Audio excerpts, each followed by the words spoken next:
विद्यार्थियों नमस्कार।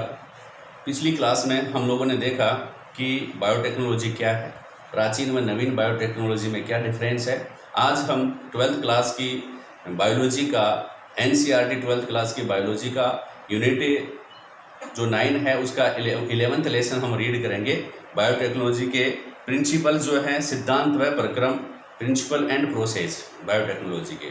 तो मैं ये कह रहा हूँ कि आप उसको समझिए बायोटेक्नोलॉजी क्या है। अगर समझ में आ गई डेफिनेशन तो आपको प्रत्येक चीज़ समझ में आएगी। फिर दोबारा से मैं बता रहा हूँ कि बायोटेक्नोलॉजी जो है उसमें मनुष्य अपने लिए उपयोगी उत्पादों का निर्माण कर रहा है, लेकिन किसकी सहायता से?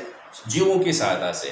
ठीक है, तो मनुष्य द्वारा जैविक कारकों या इनके उत्पादों की सहायता से अपने लिए आवश्यक उत्पाद या उपयोगी उत्पादों का निर्माण जो कर रहा है, उस प्रक्रम को हम बायोटेक्नोलॉजी कहते हैं। ठीक है, मैंने कहा था कि मनुष्य जो है वह उपयोगी उत्पाद या सेवाओं का निर्माण कर रहा है। मनुष्य के लिए तो करेगा।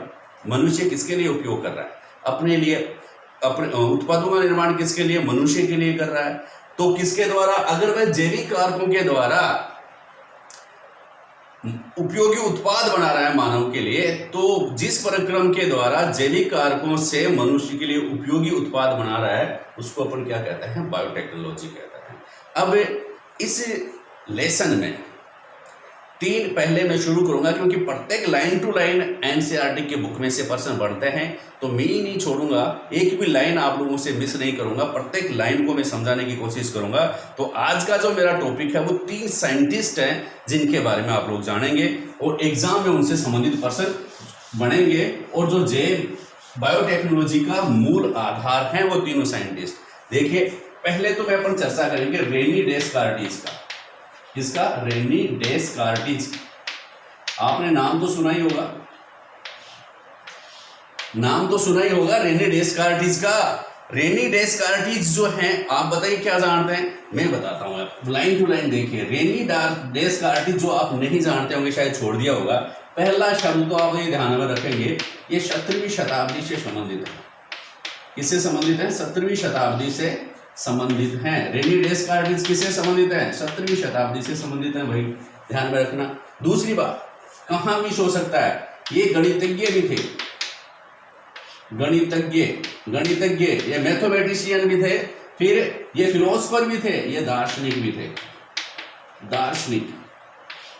ठीक है, और फिर यह जीव वैज्ञानिक भी थे, बायोलॉजिस्ट भी थे। तो आप इसको थोड़ा सा लर्न कर लें। मैं इसलिए बता रहा हूं कि चारों ऑप्शन इसके आपके दिमाग में होने चाहिए। रेनी डेस्कार्टिस जो थे वो 17वीं शताब्दी से संबंधित हैं। दूसरी खास बात क्या है? ये गणितज्ञ भी थे। तीसरी खास बात क्या है? ये दार्शनिक भी थे। छोड़ना मत इन शब्दों को, याद करना। और चौथी खास बात क्या है? ये जीव वैज्ञानिक थे। और इनके समझ से ही जो प्रकृति विज्ञान है, नेचुरल साइंस है, प्रकृति विज्ञान जिसको लाइफ साइंस भी कहते हैं, प्रकृति विज्ञान में प्रौद्योगिकी का इस्तेमाल प्रारंभ हो गया था। प्रौद्योगिकी का इस्तेमाल से मतलब वो नहीं है, जरूरी नहीं है कि आपको इसमें डीएनए इंजीनियरिंग या जेनेटिक इंजीनियरिंग ही इस्तेमाल हो रही हो। नहीं, प्रौद्योगिकी का मतलब होता है कि सूक्ष्म जीव जो होते हैं, जैव प्रौद्योगिकी का इस्तेमाल शुरू हो गया था कि उत्पाद प्राप्त करने का सरलतम तरीका अपनाने लग गए थे। इनसे उत्पाद करने का वैज्ञानिक तरीका उत्पादन करने लगे थे, काम में लेने लगे थे। इसी को क्या कहते हैं? प्रौद्योगिकी। तो कहने का मतलब प्रकृति विज्ञान में प्रौद्योगिकी का इस्तेमाल कब प्रारंभ हो गया था? 17वीं शताब्दी से ही हो गया था। अब रेनी डेस्कार्टिस के बारे में वापस से रिवाइज कर रहा हूं। 17वीं शताब्दी से संबंधित हैं, गणितज्ञ थे, दार्शनिक हैं और जीव वैज्ञानिक हैं। गणितज्ञ, दार्शनिक, जीव वैज्ञानिक। ऑप्शन में कौन सा आएगा? चौथा। 17वीं शताब्दी से हैं। अगर ये आए कौन? रेनी डेस्कार्टिस की संबंधित हैं। कौन सी शताब्दी से संबंधित है? 17वीं शताब्दी से हैं। फिर दूसरा प्रश्न इसमें से निकल करके आएगा, रेनी डेस्कार्टिस से निम्नलिखित में से कौन सा कथन गलत है? कौन सा निम्नलिखित में से कौन सा कथन सत्य नहीं है या कौन सा बिंदु सही नहीं है? नंबर ऑप्शन ए गणितज्ञ, ऑप्शन बी दार्शनिक, नंबर ऑप्शन सी जीव वैज्ञानिक और ऑप्शन डी भौतिक वैज्ञानिक। ठीक है, तो भौतिक वैज्ञानिक इसका गलत हो जाएगा, ध्यान रखना। गणितज्ञ, दार्शनिक और जीव वैज्ञानिक थे। अब हम चर्चा करेंगे किसकी? अन्य वैज्ञानिक, दूसरे नंबर का वैज्ञानिक जो आपके लेसन में है, चर्चा करेंगे। वही बात जो एनसीईआरटी में। ठीक है। दूसरा हर्बर्ट बोयर, इसकी चर्चा करेंगे। हर्बर्ट बोयर ये बायोटेक्नोलॉजी के आधार स्तंभ है। ठीक है, पहले मैं बता देता हूं कि हर्बर्ट बोयर जो थे, इसका फैमिली, इसकी क्या हिस्ट्री बाद में बताएंगे, क्या काम किया। पर्सन यहां से बहुत बार बढ़ते हैं, फिर देखेंगे इसकी फैमिली हिस्ट्री क्या है, इसने क्या किया, आपकी बुक में क्या बता रखा है हर्बर्ट बोयर के बारे में। तो हर्बर्ट बोयर जो थे, उन्होंने रेस्ट्रिक्शन एंजाइम की खोज की। रेस्ट्रिक्शन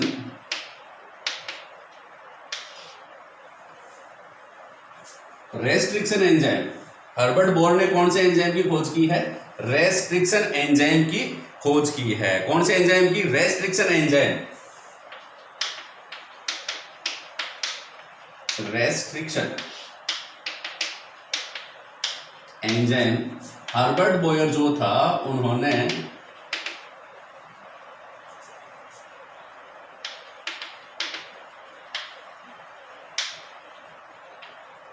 रेस्ट्रिक्शन एंजाइम की खोज की है। कौन से एंजाइम की खोज की है भाई? हर्बर्ट बोयर ने रेस्ट्रिक्शन एंजाइम। और रेस्ट्रिक्शन एंजाइम का हिंदी में क्या नाम है? प्रतिबंधित एंजाइम। कौन से एंजाइम की खोज की है? प्रतिबंधित एंजाइम की खोज की है।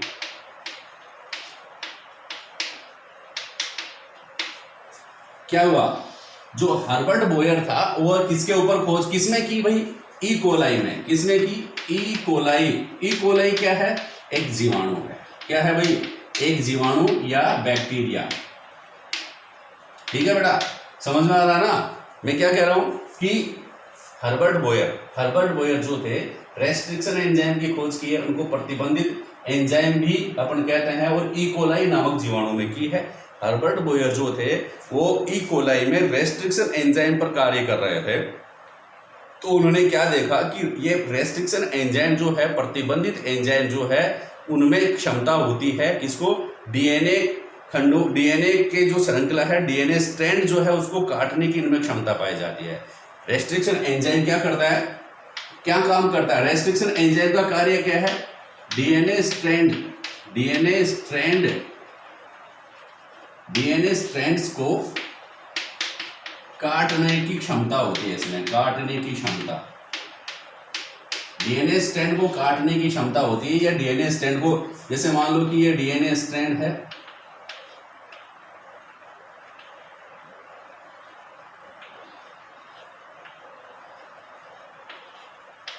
ठीक है, तो ये डीएनए स्ट्रैंड को यहां कई जगह से इनमें काटने की क्षमता होती है। ठीक है, और जो शेष डीएनए खंड बच जाते हैं, शेष डीएनए खंड बच जाते हैं, डीएनए का जो शेष पार्ट है, उसको क्या कहते हैं? चिपचिपा सीड्स कहते हैं। ये बता रहे थे, चिपचिपा सीड्स, चिपचिपे सीड्स। और इनमें चिपचिपे सीड्स में प्रोसेस के दौरान, अभ्यास प्रक्रिया के दौरान, ये अन्य डीएनए खंडों से जुड़ने की इसमें क्षमता होती है, एडेसिव सीड्स में। ठीक है, ये आप ध्यान में रखेंगे। एडेसिव हेड जो होता है, इसमें अन्य डीएनए खंडों से जुड़ने की क्षमता होती है। तो क्या किया हर्बर्ट बोयर ने? क्या किया भाई? रेस्ट्रिक्शन एंजाइम की खोज की, प्रतिबंधित एंजाइम भी इसको कहते हैं, ई कोलाई नामक जीवाणु में की, और डीएनए स्ट्रैंड्स को इसमें काटने की क्षमता होती है। तो अब अपने लायक काम की बात क्या होगी कि अगर अपने को किसी वैज्ञानिक को या अपने को किसी उपयोगी जीन के बारे में पता लगता है कि यह जीन जो होता है, यह मानव के लिए उपयोगी उत्पाद निर्माण कर सकता है, तो उस डीएनए में से, सारा डीएनए नहीं, उस डीएनए में से, यह डीएनए श्रृंखला है, उसमें आपको मालूम पड़ गया कि यह जीन जो है वो मानव के लिए किसी उत्पाद के निर्माण के लिए उपयोगी है, तो यह रेस्ट्रिक्शन एंजाइम जो है इस डीएनए खंड को यहां से काट देगा। ठीक है, काट करके अपन ने ये जीन अलग कर लिया। तो इस जीन को किसके द्वारा अलग किया अपन ने भाई? रेस्ट्रिक्शन एंडोन्यूक्लियस या रेस्ट्रिक्शन एंजाइम या एंडोन्यूक्लियस एंजाइम के सहायता से। मैं ये कह रहा हूं कि रेस्ट्रिक्शन एंजाइम जो है, इनका एक और नाम है एंडोन्यूक्लिएजेज या एज। एंडोन्यूक्लियस एंजाइम जो है, इसको रेस्ट्रिक्शन एंजाइम का एक और नाम है। इससे अपने इसको उपयोगी जीन को पृथक कर लिया। ये काम तो कर दिया किसने? हर्बर्ट बोर ने ये खोज की, मतलब सीधी सी भाषा में हर्बर्ट बोर ने क्या खोज की है, उसने ई कोलाई पर कार्य किया। कौन से? ई कोलाई जीवाणु पर कार्य किया और उसमें एक एंजाइम की खोज की जिसको रेस्ट्रिक्शन एंजाइम कहते हैं या फिर एंडोन्यूक्लियस एंजाइम कहते हैं या फिर डीएनए की कैंची कहते हैं। इसमें क्या काम करता है रेस्ट्रिक्शन एंजाइम?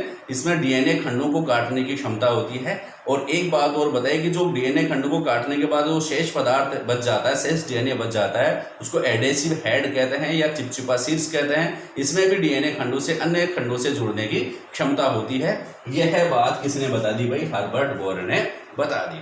यह बात बहुत काम की बात है। इसे अपने क्या काम कर लिया कि उपयोगी जीन को पृथक कर लिया है इसे काट करके, समझ गए? यह काम यह बायोटेक्नोलॉजी के लिए बहुत ही एक महान खोज मानी जाती है। अब हम चर्चा करेंगे हर्बर्ट बोयर के कुछ और प्रश्नों की कि क्या प्रश्न बन सकते हैं जो आप लोगों के लिए याद रखना जरूरी है। तो पहले आप ध्यान में रखेंगे हर्बर्ट बोयर के बारे में थोड़ी सी बात और अपन चर्चा करेंगे। हर्बर्ट बोयर, देखिए क्या क्या लाइन आप लोगों को याद करनी है। सन 1900 जन्म, इसके जन्म की बात करेंगे तो जन्म हुआ 1936 में, ठीक है।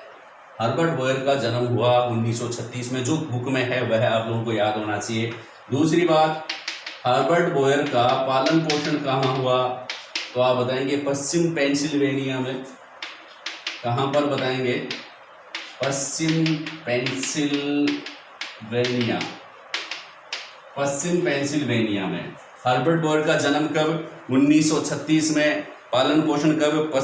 पालन पोषण कहाँ पर हुआ? पश्चिम पेंसिल्वेनिया में। स्नातक ग्रेजुएशन पिट्सबर्ग विश्वविद्यालय से इन्होंने स्नातक या ग्रेजुएशन कहाँ से किया? तो कौन सा यूनिवर्सिटी है? पिट्सबर्ग विश्वविद्यालय। पिट्सबर्ग विश्वविद्यालय से इन्होंने ग्रेजुएशन किया। पिट्सबर्ग, सेंट पिट्सबर्ग है ना, पिट्सबर्ग यूनिवर्सिटी, ठीक है। पिट्सबर्ग विश्वविद्यालय से इन्होंने ग्रेजुएशन किया, ये भी आप ध्यान में रखेंगे। नेक्स्ट, अधीय स्नातक या पोस्ट ग्रेजुएशन कहां से किया? इसको कहेंगे पोस्ट ग्रेजुएशन या अधीय स्नातक कहां से किया? अधीय स्नातक, post graduation, PG, post graduation कहां से किया? देखो 1900 ये 3 वर्ष तक का उस समय पोस्ट ग्रेजुएशन होता था। कितने वर्षों तक पोस्ट ग्रेजुएशन किया? स्नातकोत्तर अध्ययन, ठीक है, या अधीय स्नातक है। स्नातकोत्तर अध्ययन उन्होंने किया 1963 में येले में। 3 वर्षों तक, 3 वर्षों तक येले, 3 वर्षों तक मैंने पीजी भी कर लिया है। आप लोग जब डॉक्टर बनोगे उसके बाद आप लोगों को विशेष सब्जेक्ट में पीजी भी करनी पड़ती है, जिसको पोस्ट ग्रेजुएशन या अधीय स्नातक या स्नातकोत्तर, ये 3 शब्द काम में रहते हैं। तो 3 वर्ष तक इन्होंने अधीय स्नातक किया। कहां से? येले विश्वविद्यालय से इन्होंने 3 वर्षों तक अधीय स्नातक किया और वहां कैलिफोर्निया विश्वविद्यालय में सहायक प्रोफेसर बने। कब? 1966 में। फिर आप ध्यान रखेंगे सहायक प्रोफेसर कब बने? सहायक प्रोफेसर, ठीक है, यानी कि अधीय स्नातक में प्रवेश तो ले लिया इसने कब? 1963 1963 में पोस्ट ग्रेजुएशन में प्रवेश लिया। 3 वर्ष तक पोस्ट ग्रेजुएशन किया, ठीक है, और सहायक प्रोफेसर बन गए। कब? 1966 में। कब बने? 1966 में सहायक प्रोफेसर बन गए। कहां पर बने? कैलिफोर्निया विश्वविद्यालय में। कहां पर? कैलिफोर्निया विश्वविद्यालय में। कौन से विश्वविद्यालय में? कैलिफोर्निया विश्वविद्यालय। एक भी लाइन नहीं छूटेगी, आप लोगों से संबंधित सारे लाइन टू लाइन प्रश्न उत्तर बाय एचआर सर, प्रत्येक लाइन में से प्रश्न बना करके आपके सामने रखेंगे। आप लोगों को समझाएंगे कि हाँ ये चीज आप लोगों को याद करनी है। तो कैलिफोर्निया विश्वविद्यालय से इन्होंने वहां ड्यूटी ज्वाइन की, सहायक प्रोफेसर, असिस्टेंट प्रोफेसर बन गए। कब? 1966 में असिस्टेंट प्रोफेसर बने। कौन से विश्वविद्यालय में बने? कैलिफोर्निया विश्वविद्यालय में बने, ठीक है। और 1966 में बनते ही 1969 में किसके ऊपर प्रोफेसर बन गए? उस समय रिसर्च करते थे। 1969 में किसके ऊपर रिसर्च किया? ई कोलाई में पाए जाने वाले कौन से रेस्ट्रिक्शन एंजाइम पर। रेस्ट्रिक्शन एंजाइम जो था, या इसको क्या कहते हैं भाई, प्रतिबंधित एंजाइम, हिंदी मीडियम वाले ध्यान में रखेंगे, प्रतिबंधित एंजाइम पर इन्होंने क्या किया, रिसर्च किया। तब उसको मालूम पड़ा कि ये एंजाइम जो होता है वो डीएनए खंडों को काटता है। ये एंजाइम जो होता है इसको एंडोन्यूक्लियेज भी कहते हैं। ये एंजाइम जो होता है ये डीएनए की कैंची भी कहलाता है। इस एंजाइम की सहायता से हम उपयोगी जीनों को डीएनए खंडों से काट सकते हैं और किसी दूसरे जीव में उसको प्रवेश करवा सकते हैं। इसका मतलब, और जो शेष बच गया उसको एडेसिव शीर्ष कहते हैं, उसमें भी डीएनए को खंडों को से जुड़ने की क्षमता पाई जाती है। ठीक है, तो चिपचिपा शीर्ष कहते हैं। ये बातें बता दी हर्बर्ट बॉयर ने। अब इतनी यह बात बड़ी तगड़ी रिसर्च थी कि डीएनए के जीनों को काट ले और दूसरे डीएनए खंडों में, इतना तो नहीं समझ लिया कि इसमें डीएनए खंडों को काटने की क्षमता होती है। अब इसके विचारों को सहायता देने के लिए एक और वैज्ञानिक इसी समय किसी दूसरे मटेरियल पर कार्य कर रहे हैं। वो क्या काम करता है अब देखिए। इसके साथ एक और फ्रेंड इसको अपना मिल जाता है और बायोटेक्नोलॉजी जो है, नवीन बायोटेक्नोलॉजी की शुरुआत हो जाती है। कैसे, देखिए, तीसरे वैज्ञानिक जो आपके बुक में है दैट इज स्टैनले कोहेन। देखिए, खूब बढ़िया पर्सन यहां से मिलेंगे आप लोगों को, स्टैनले कोहेन।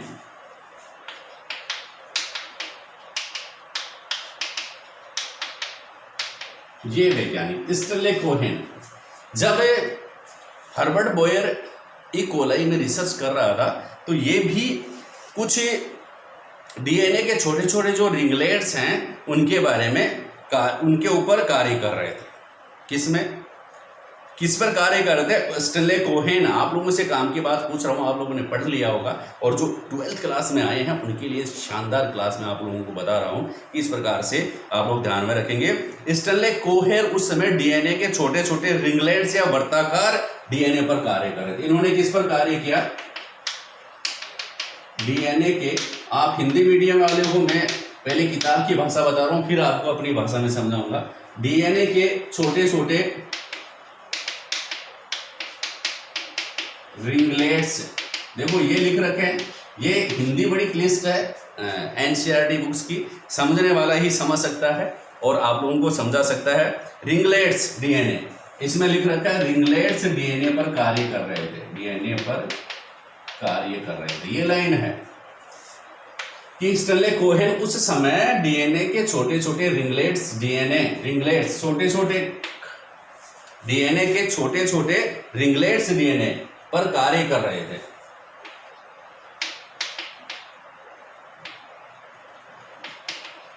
अब आप इससे क्या समझे? रिंगलेट्स डीएनए क्या होता है? तो मैं बात बता देता हूं कि ये रिंगलेट्स डीएनए जो है इसको कहते हैं वृत्ताकार डीएनए। ठीक है, और रिंगलेट्स जो डीएनए पाया जाता है, छोटे छोटे रिंगलेट्स डीएनए, वर्ताकार डीएनए जो पाया जाता है, मैं आपको बता दूं कि जो जीवाणु जो होते हैं, जीवाणु कोशिका में जो मुख्य डीएनए है, आपको पता है डीएनए कोशिका में बिखरा होता है, क्योंकि बैक्टीरिया जो है, बैक्टीरिया में किस प्रकार की सेल पाई जाती है? प्रोकैरियोटिक। बैक्टीरिया प्रोकैरियोटिक होता है और यूनिसेलुलर होता है। आपको पता है बैक्टीरिया कैसे होता है? प्रोकैरियोटिक होता है और यूनिसेलुलर होता है, यानी कि इसमें जो न्यूक्लियस होता है उसके चारों तरफ मेम्ब्रेन नहीं पाई जाती है। ठीक है, तो इसके जो जेनेटिक मटेरियल जो है उसके कोशिका द्रव्य में ही, साइटोप्लाज्म में ही बिखरा रहता है इस प्रकार से। और यह जो डीएनए जो है, इसके अलावा भी बैक्टीरिया जो होता है उसमें एक वृत्ताकार डीएनए पाया जाता है इस प्रकार, एक सर्कुलेट डीएनए, इसको कह रहे हैं रिंगलेट डीएनए। इसके बारे में चर्चा हो रही है, यह बैक्टीरिया में पाया जा रहा है, इसको अपन क्या कहते हैं? रिंगलेट्स डीएनए, या अपनी भाषा में हो गया ये वृत्ताकार डीएनए, वृत्ताकार डीएनए। अब स्टैनले कोहेन क्या इनके ऊपर कार्य कर रहे थे, तो इसने क्या देखा, इस कार्य क्या रिसर्च किया? स्टैनले कोहेन ने क्या रिसर्च किया? और रिसर्च ये किया कि यह जो प्लाज्मिड है, यह जो रिंगलेट्स डीएनए जो होता है, उसमें जैसे मान लो डीएनए क्या करता है, डीएनए की क्या खास बात है? इसमें सेल्फ रेप्लिकेशन पाया जाता है। डीएनए में सेल्फ रेप्लिकेशन की क्षमता पाई जाती है। आपको पता है डीएनए जो है सेल्फ रेप्लिकेशन की क्षमता पाई जाती है ना भाई डीएनए में। इतना तो जानते हो डीएनए में स्वयं प्रतिकृति की क्षमता पाई जाती है। या आप लोगों ने खूब पढ़ा है सेल्फ रेप्लिकेट कर सकता है। इसका मतलब क्या है, कोई भी डीएनए खंड जो होता है वो अपने समान दूसरी प्रतिलिपि तैयार कर लेता है, इसको सेल्फ रेप्लिकेशन कहते हैं। तो इस डीएनए में, सबके डीएनए में, अपने डीएनए में ये क्षमता पाई जाती है कि ये सेल्फ रेप्लिकेट होते हैं। तो स्टैनले कोहेन क्या कह रहे हैं कि बैक्टीरिया जो है, बैक्टीरिया में इस मूल डीएनए, दिस इज इसका जेनेटिक डीएनए है, जेनेटिक डीएनए, ये तो जेनेटिक डीएनए हो गया। इस जेनेटिक डीएनए के अलावा एक और डीएनए, छोटे छोटे रिंगलेट्स डीएनए पाए जाते हैं। इन रिंगलेट्स डीएनए को क्या कहते हैं भाई, हम कहते हैं प्लाज्मिड। क्या कहते हैं, प्लाज्मिड कहते हैं। क्या कहते हैं भाई, प्लाज्मिड। ध्यान में रखना, बहुत इंपॉर्टेंट है बायोटेक्नोलॉजी की दृष्टि से। प्लाज्मिड क्या कहते हैं, इसको प्लाज्मिड कहते हैं। समझ गए बात को कि भाई डीएनए प्लाज्मिड।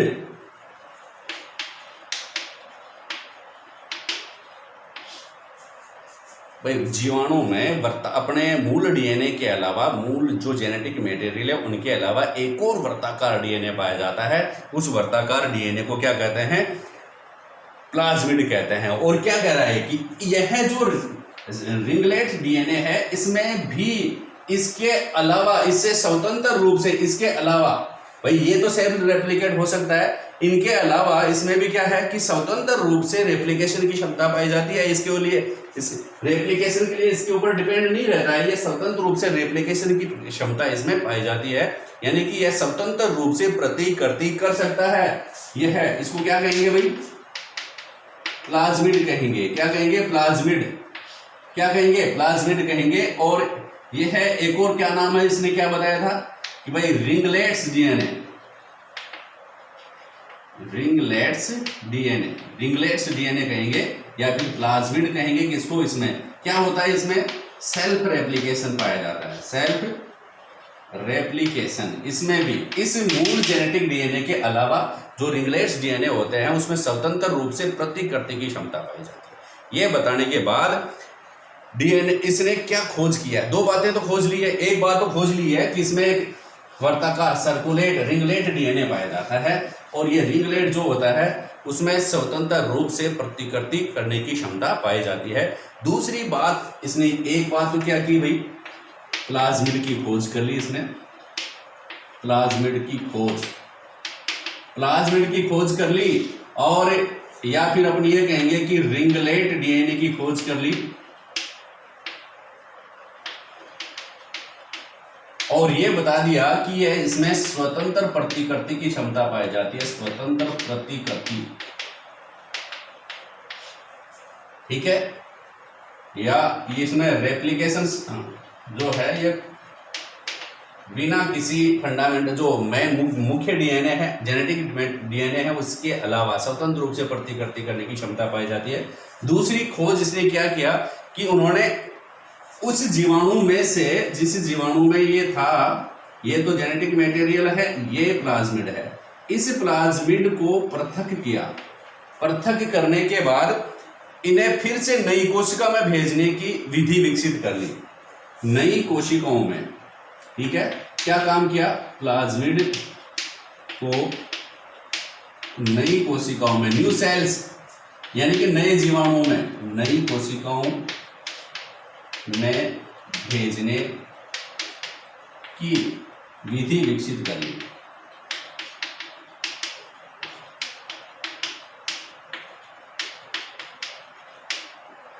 ठीक है, नई कोशिका में भेजने की विधि विकसित, यानी कि इस जीवाणु से निकाल लिया अपने, ये प्लाज्मिड अलग से आ गया। ये डीएनए, प्लाज्मिड क्या है, डीएनए ही तो है, रिंगलेट डीएनए है, सर्कुलर डीएनए है, इसको अपन ये कहेंगे सर्कुलर डीएनए, ठीक है। इसको निकाल लिया और इसने इसको इस दूसरे जो सेल्स जो है, दूसरे जीवाणु में भी इसको सेंड करने की विधि, अंदर भेजने की विधि भी डेवलप कर ली। ये स्टैनले कोहेन ने दो बातें तैयार कर ली। आप ध्यान में रखना इस बात को। अब दोनों को, अगर आप दोनों वैज्ञानिकों को अगर साथ रीड करेंगे तो कुछ और मजा आएगा आप लोगों को पढ़ने में। एक तो हर्बर्ट बोयर ने क्या किया कि उपयोगी जीन दोनों को अपन स्टडी करते हैं, फिर फिनिश करेंगे क्लास को। देखिए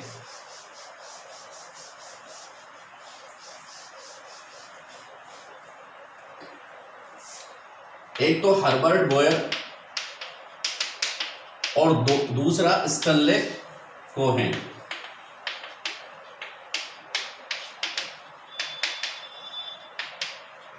हर्बर्ट बोयर और स्टैनले कोहेन दोनों की अपन बात करते हैं, ठीक है। ये क्या करता है कि कोई डीएनए खंड है, इसको मैं इस प्रकार से बताऊंगा डीएनए खंड को। ये डीएनए, ये जीन है, डीएनए खंड है, और यह क्या खोज कर रहा है, ये उपयोगी जीन है। यह उपयोगी जीन मनुष्य के लिए उपयोगी जीन है।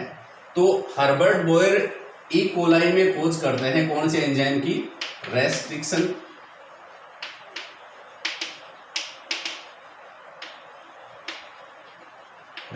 एंजाइम की।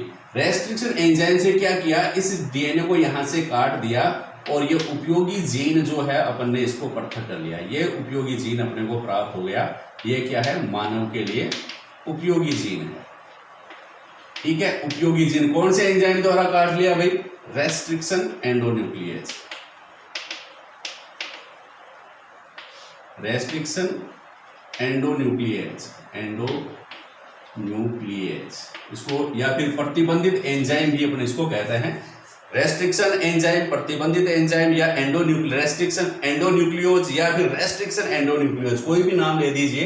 ये डीएनए की कैंची है, काट लिया, ठीक है। अब इसने क्या किया, इसने ये किया कि एक ऐसा डीएनए खोज किया, ऐसा सर्कुलर डीएनए की खोज की। इस डीएनए की जो बैक्टीरिया में पाया जाता है और सर्कुलर होता है, इसको निकालने की, इसको बाहर निकालने की विधि डेवलप कर ली, और बाहर निकालने के बाद दूसरे बैक्टीरिया में इसको एंटर करवाने की विधि कर ली। यह क्या कहलाता है, प्लाज्मिड कहलाता है। यह क्या कहलाता है, प्लाज्मिड कहलाता है, ठीक है। या इसको अपन रिंगलेट्स, जो आपकी बुक में बता रखा है, रिंगलेट डीएनए भी अपन इसको कहेंगे, और अपनी भाषा में इसको सर्कुलर डीएनए भी सर्कुलर डीएनए भी अपन कहेंगे। या सही नाम क्या है इसका, हिंदी में भी लिख देता हूं, प्लाज्मिड, ठीक है। अब इसमें आप इसको ट्रांसफर कर सकते हैं। इसमें यह दो काम कर लिए कि प्लाज्मिड की खोज की जो सेल्फ रेप्लिकेशन की क्षमता पाई जाती है, फिर इसको दूसरे जीव में भेजने की विधि की भी खोज कर ली, दूसरी कोशिकाओं में भी। तो अब इन दोनों का यूज हम कर सकते हैं। दोनों का यूज कैसे, कि इसने ये प्लाज्मिड बाहर निकाला, तो इस रेस्ट्रिक्शन एंजाइम, ये प्लाज्मिड है, इस रेस्ट्रिक्शन एंजाइम में किसको, इस उपयोगी जीन को यहां सेट कर दिया, यहां उपयोगी जीन को इसमें जोड़ दिया, ठीक है। प्लाज्मिड को क्या जोड़ दिया यहां पर भाई, उपयोगी जीन, ठीक है। इसको बाहरी जीन भी आप कह सकते हैं, बाहरी जीन या फिर विदेशी जीन, ठीक है। इसको बाहरी जीन को इसमें क्या कर दिया, इसमें प्रवेश करवा दिया, फिर इसको प्रवेश करवा करके इसको दूसरे कोशिका में, ये इसका मेन डीएनए हो गया, और इसमें विदेशी जीन वाला डीएनए, इसको कहेंगे रिकॉम्बिनेंट डीएनए,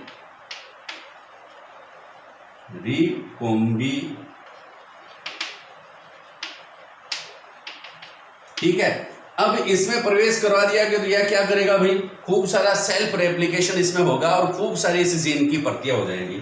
तो इसका मास कल्चर करेंगे अपन, और मास कल्चर के बाद यानी कि खूब सारा मास कल्चर हो गया, खूब सारा जीन जो है उसका प्रोडक्शन हो जाएगा, और इसके जीन का प्रोडक्शन होने के बाद इसके द्वारा मानव उपयोगी बहुत सारा अपन प्रोडक्ट प्राप्त कर सकते हैं। इस प्रकार इन दोनों की खोज एक तरह से basis of biotechnology, basis of यहां लिख देता हूं, इन दोनों की खोज जो है वो बेसिस ऑफ बायोटेक्नोलॉजी है। बायोटेक्नोलॉजी जैव तकनीकी का आधार स्तंभ है। ये दोनों खोजें इसके बाद उत्तरोत्तर खोजें होती जा रही हैं, और बायोटेक्नोलॉजी वर्तमान स्वरूप में है और भी विकासशील है। इसका क्षेत्र बहुत ही विस्तारित है। तो दोस्तों ये क्लास आप लोगों को पसंद में आई होगी, और पसंद आई होंगी। अगर आई हैं तो आप इसको ज़रूर लाइक करें, सब्सक्राइब करें और शेयर कर दें उन स्टूडेंट्स को जो बायोटेक्नोलॉजी याद करना चाहते हैं, जो नीट फाइट करना चाहते हैं। थैंक यू, धन्यवाद।